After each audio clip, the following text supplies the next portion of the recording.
कृष्णाय वासुदेवाय हराय परमात्मने कृष्णाशाय गोविंदाय नमो नमः। नमो पंकजनाभयो नमो पंकजमालिने नमो पंकजनेत्राय नमस्ते पंकजांग्राय। आज हम लोग श्रीमद् भागवत जी का तृतीय स्कंदों 31 अध्याय की चर्चा करेंगे।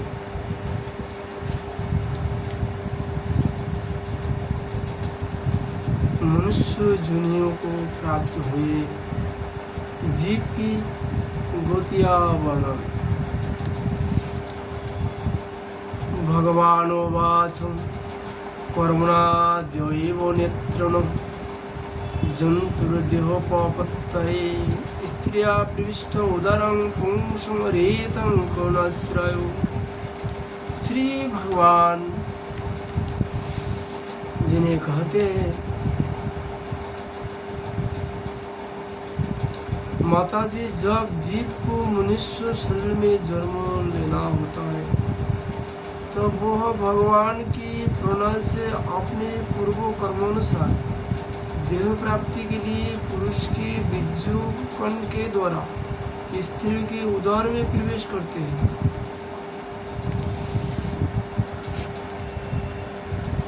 वह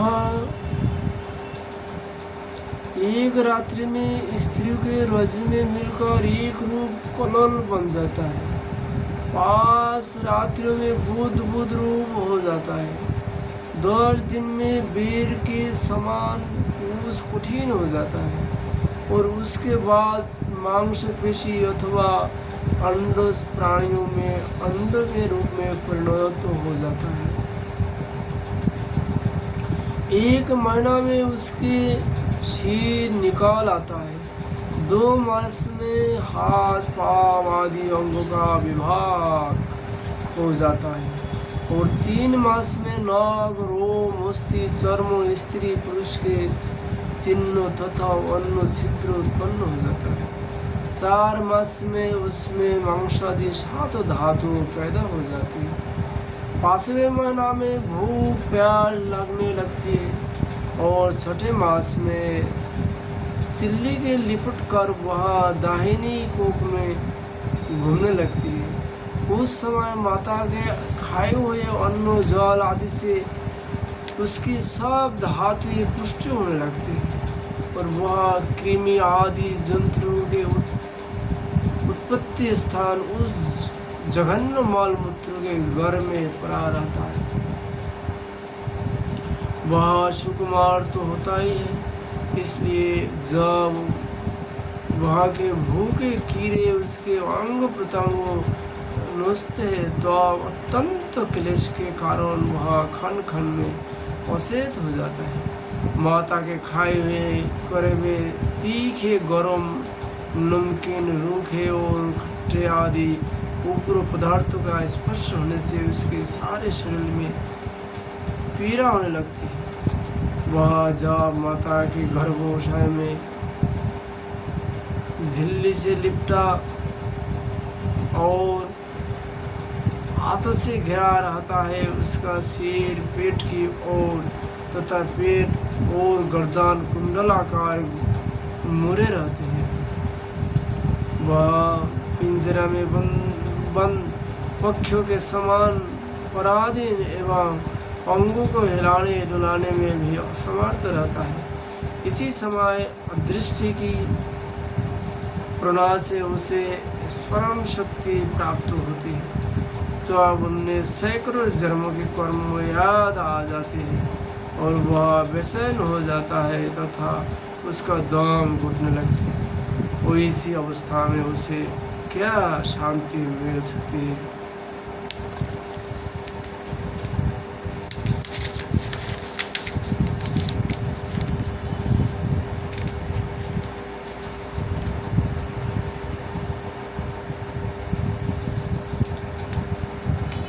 अथवा मैं व्याकुलता की स्वर कर हृदय में श्री विष्णु भगवान के चरणों को स्थापित होकर अपनी बुद्धि की सहायता से ही अपने को बहुत शीघ्र इस संसार रूप समुद्र के पार लगा दूंगा, जिससे मुझे अनेक प्रकार के दुख से युक्त यह संसार दुख फिर न प्राप्त हो। कपिल देव जी कहते हैं, हे माता, वह 10 महीने की जीव गर्भ में ही जब इस प्रकार विवेक संपन्न होकर भगवान की स्तुति करता है, तब उस अधोमुख बालक को प्रसव काल की वायु तत्काल बाहर आने के लिए ढकेलती है। उसके सहसा ठेलने पर वह बालक अत्यंत व्याकुल होने से सिर करके बड़े कष्ट से बाहर निकलता है। उस समय उसके सांस की गति रुक जाती है और पूर्वी स्फीति नष्ट हो जाती है। पृथ्वी पर माता के रुधिर और मूत्र में पड़ा हुआ वह बालक विष्ठ के क्री के समान छटपटाते है। उसका गर्भवास का सारा ज्ञान नष्ट हो जाता है और वह विपरीत गति को प्राप्त होकर बार बार जोर जोर से रोने लगता है। फिर जो लोग उसका अभिप्राय नहीं समझ सकते, उनके द्वारा उसका पालन पोषण होता है। वैसी अवस्था में उसे जो प्रतिकूलता प्राप्त होती है, उसका निषेध करने की शक्ति भी उसमें नहीं होती। जब उस जीव को शिशु अवस्था में मिली उछली खाट पर सुला दिया जाता है, जिसमें खटमल आदि शिरोज जीव सिकोट रहते हैं, तो उसमें शरीर को हिलाते उठाते अथवा करवट बदलने की भी समर्थ न होने के कारण वह बड़ा कष्ट पाता है। उसकी त्वचा बड़ी कोमल होती है, उसे डास मच्छर और खटमल आदि उसी प्रकार काटते रहता है जैसे बड़ी कीड़ी को छूटे कीड़ी। इस समय उसका गर्भावस्था का सारा ज्ञान जाता रहता है। सेवा रुकने के वह कुछ नहीं कर सकता। इस प्रकार बाल्य, कौमार और पौगंड अवस्था के दुख भोग कर वह बालक युवा अवस्था में पहुंच जाता है। इस समय उसे यदि कोई इच्छित भोग नहीं प्राप्त होता तो अज्ञानवश उसका क्रोध उत्पन्न होता है और वह शोकाकुल हो जाता है। देह के साथ ही साथ अभिमान और क्रोध बढ़ जाने के कारण वह काम परवास जीव अपना ही नाश करने के लिए दूसरे कामी पुरुष के साथ बेर ठानता है। खोटी बुद्धि वाला वह अज्ञानी जीव पंचभूत से रचे हुए इस देह में मिथ्या भी निवेशों के कारण निरंतर में मेरेपन का अभिमान करने लगता है, जो शरीर वृद्ध अवस्था आदि अनेक प्रकार के कष्ट ही देता है तथा अविद्या कर्म के सूत्र से बाधा रहने के कारण सदा उसके पीछे लगा रहता है। उसके लिए यह तरह तरह के कर्म करता रहता है, जिसमें बात जाने के कारण इस बार संसार चक्र में पड़ना होता है। सन्मार्गों में चलते हुए यदि इसका किन्नी जिह्वा और उपस्थित इंद्रियों के भोग में लगे हुए विषय की पुरुषों से समागम हो जाता है और या उनमें आस्था करके उन्हीं का अनुगमन करने लगता है, तो पहले की समान ही फिर नारों की जुनी में पड़ता है। जिनके संसर्ग में इसके सत्व शोष बाहर भीतर की पवित्रता, दया, वाणी का संयम, बुद्धि, धन संपत्ति, लज्जा, जश, क्षमा, मान और इंद्रियों का संयम तथा औषध आदि सभी सद्गुणों नष्ट हो जाता है। उन अत्यंत शोषणीय स्त्रियों, क्रीड़ा मृगों, संत मोरो, अध्यात्मदर्शी असत पुरुष का संग कभी नहीं करना चाहिए, क्योंकि इस जीव को किसी और का संग करने से ऐसा मोह और बंधन नहीं होता जैसे स्त्री और स्त्रियों के संगियों का संग करने में होता है। एक बार अपनी पुत्री सरस्वती का देखकर ब्रह्मा जी भी उसके रूप लावण्य से मोहित हो गए थे और उसकी मृगीय रूप होकर भागने पर उसके पीछे निर्लज्जपूर्वक मृग रूप होकर दौड़ने लगे। ब्रह्मा जी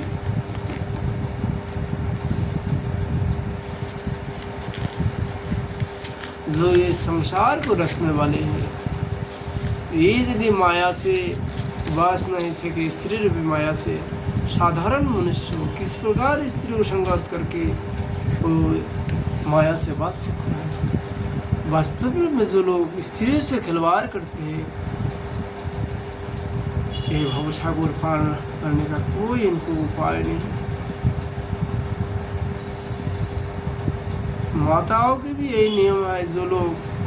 जो माताओं स्वर्ग की प्राप्ति करने चाहते हैं, वो अन्य पुरुष से कभी भी इस प्रकार अपनापन व्यवहार नहीं करना चाहिए।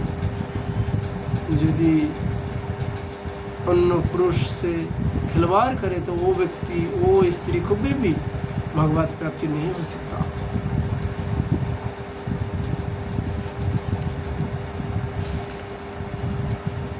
उन्हीं ब्रह्मा जी ने मरीचि आदि प्रजापतियों की तथा मरीचि आदि ने कश्यप आदि की और कश्यप आदि ने देव मनुष्य आदि प्राणियों की सृष्टि की।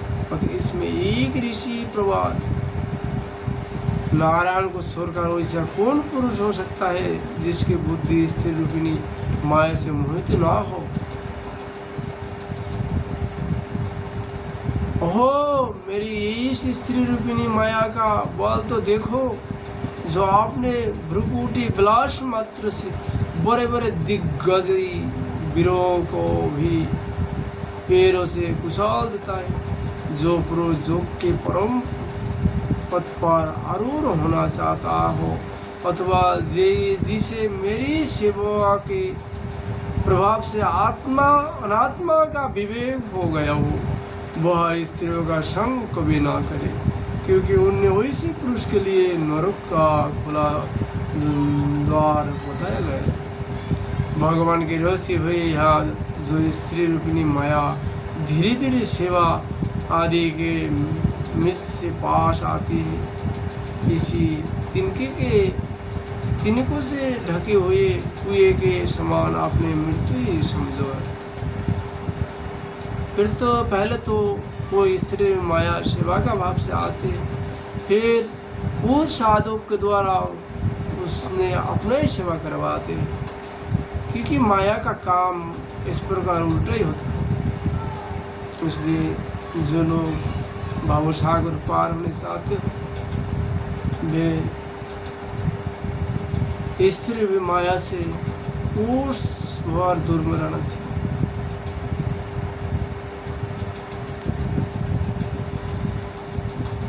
स्त्री में आसक्त होने के कारण तथा अंत समय में स्त्री का ही ध्यान रहने से जीव को स्त्री जुनी प्राप्त होती है।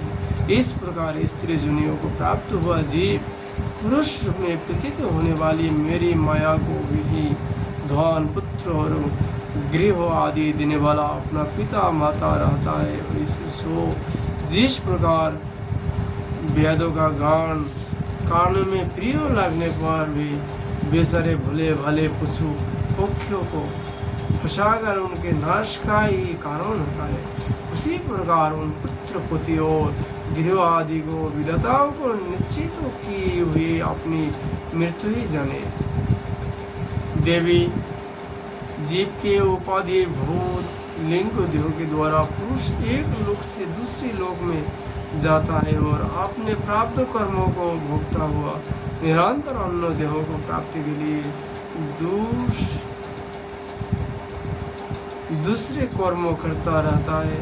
जीव का उपाधि रूप लिंग और शरीर तो मुख्य पर्यंत तो उसके साथ रहता है तथा भूत इंद्रिय और मन का कार्य रूप स्थूल शरीर इसका भोग अधिष्ठान है। इन दोनों का परस्पर संगठित होकर कार्य न करना ही प्राणी की मृत्यु और दोनों का साथ साथ प्रकट होना जन्म कहलाता है।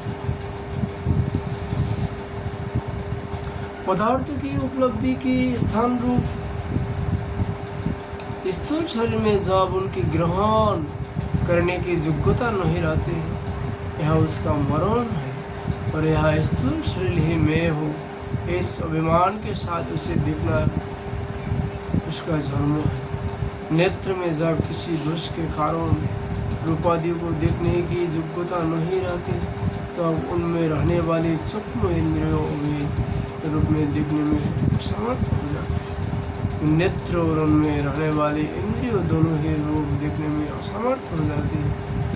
इन दोनों के साक्षी जीव में भी वह योग्यता नहीं होती। मुख्य पुरुष की मरण आदि से भय, दीनता अथवा मोह नहीं होना चाहिए।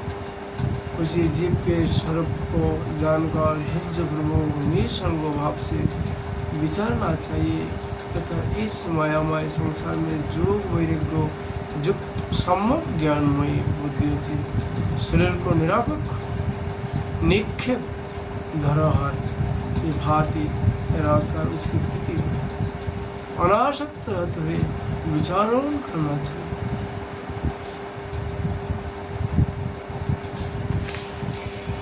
संसार में रहते हुए भजन करना चाहिए। कलियुग में तो यही सर्वो ऊपर विधान दिया है। महाप्रभु जी का इतना ही भक्त था, ज्यादा भक्त उनको गृहस्थी थे। गृहस्थी में रहते हुए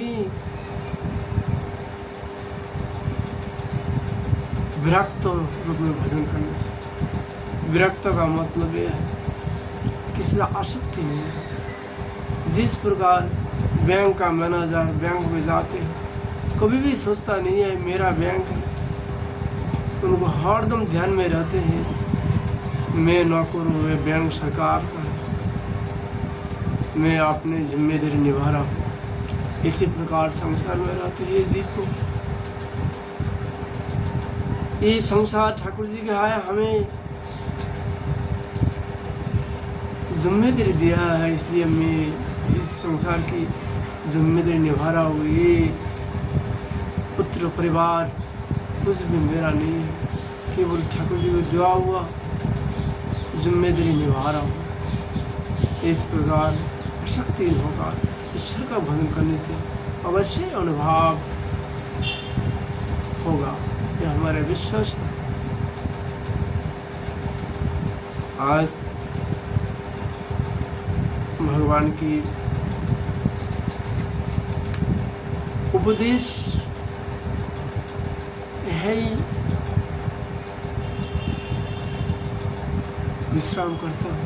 राधा माधव का कृपा होने पर फिर हम लोग चर्चा करेंगे। राधे राधे। हरे कृष्ण कृष्ण कृष्ण हरे हरे, हरे राम